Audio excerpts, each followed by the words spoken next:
بسم اللہ الرحمن الرحیم۔ السلام علیکم۔ نبی کریم صلی اللہ علیہ وآلہ وسلم کے صحابہ کی فضیلت۔ حضرت صلی اللہ علیہ وآلہ وسلم کی جب وفات ہوئی تو حضرت ابو بکر صدیق رضی اللہ تعالی عنہ اس وقت مقام سیخ میں تھے۔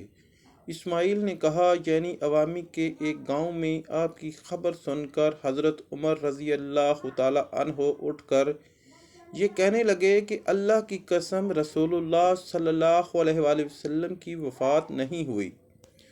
حضرت عائشہ رضی اللہ تعالی عنہا نے کہا کہ حضرت عمر رضی اللہ تعالی عنہ کہا کرتے تھے، اللہ کی قسم اس وقت میرے دل میں یہی خیال آتا تھا اور میں کہتا تھا کہ اللہ آپ کو ضرور اس بیماری سے اچھا کر کے اٹھائے گا اور آپ ان لوگوں کے ہاتھ اور پاؤں کاٹ دیں گے جو آپ کی موت کی باتیں کرتے ہیں۔ اتنے میں حضرت ابو بکر رضی اللہ تعالی عنہ تشریف لے آئے اور اندر جا کر آپ کے نیش مبارک کے اوپر سے کپڑا اٹھایا اور بوسہ دیا اور کہا، میرے باپ اور ماں آپ پر فدا ہوں، آپ زندگی میں بھی پاکیزہ تھے اور وفات کے بعد بھی، اور اس ذات کی قسم جس کے ہاتھ میں میری جان ہے، اللہ تعالیٰ آپ پر 2 مرتبہ موت ہرگز طاری نہیں کرے گا۔ اس کے بعد آپ باہر آئے اور عمر رضی اللہ تعالی عنہ سے کہنے لگے، اے قسم کھانے والے، ڈر تعمیل کر۔ پھر جب حضرت ابو بکر صدیق رضی اللہ تعالی عنہ نے گفتگو شروع کی تو حضرت عمر فاروق رضی اللہ تعالی عنہ خاموش بیٹھ گئے۔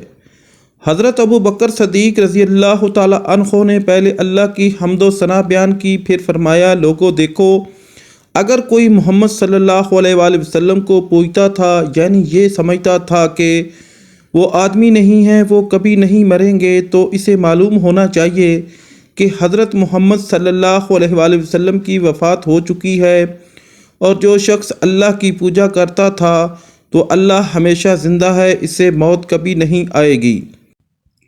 پھر ابو بکر رضی اللہ تعالی عنہ نے سورۃ زمر کی یہ آیت پڑھی، اے پیغمبر، تو بھی مرنے والا ہے اور وہ بھی مریں گے، اور اللہ تعالیٰ نے فرمایا کہ محمد صلی اللہ علیہ وآلہ وسلم صرف ایک رسول ہیں، اس سے پہلے بھی بہت سے رسول گزر چکے ہیں، پس کیا اگر وہ وفات پا جائیں یا انہیں شہید کر دیا جائے تو تم اسلام سے پھر جاؤ گے، اور جو شخص اپنی ایڑیوں کے بل پھر جائے تو وہ اللہ کو کوئی نقصان نہیں پہنچا سکے گا، اور اللہ ان قریب شکر گزار بندوں کو بدلہ دینے والا ہے۔ راوی نے بیان کیا کہ یہ سن کر لوگ پھوٹ پھوٹ کر رونے لگے۔ راوی نے بیان کیا کہ انصار ثقیفہ بن سعدہ میں سعد بن عبیدہ رضی اللہ تعالی عنہ کے پاس جمع ہو گئے اور کہنے لگے کہ ایک امیر ہم میں سے ہوگا اور ایک امیر تم مہاجرین میں سے ہوگا، دونوں مل کر حکومت کریں گے۔ پھر ابو بکر، عمر بن خطاب اور ابو عبیدہ بن جراح رضی اللہ تعالی عنہم ان کی مجلس میں پہنچے۔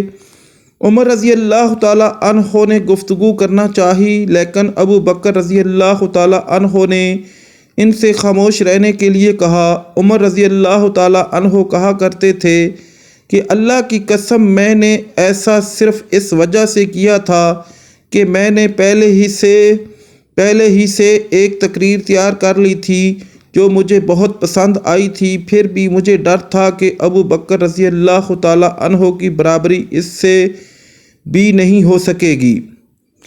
پھر حضرت ابو بکر رضی اللہ تعالی عنہ نے انتہائی بلاغت کے ساتھ بات شروع کی۔ انہوں نے اپنی تقریر میں فرمایا کہ ہم قریش امراء ہیں اور تم جماعت انصار وزراء ہو۔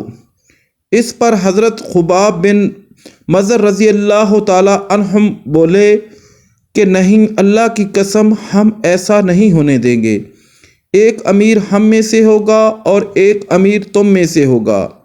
حضرت ابو بکر رضی اللہ تعالی عنہ نے فرمایا کہ نہیں، ہم امراء ہیں، تم وزراء ہو۔ وجہ یہ ہے کہ قریش کے لوگ سارے عرب میں شریف خاندار شمار کیے جاتے ہیں اور ان کا ملک یعنی مکہ عرب کے بیچ میں ہے، تو اب تم کو اختیار ہے، یا تو عمر رضی اللہ تعالی عنہ سے بیعت کر لو یا ابو عبیدہ بن جراح رضی اللہ تعالیٰ عنہ سے۔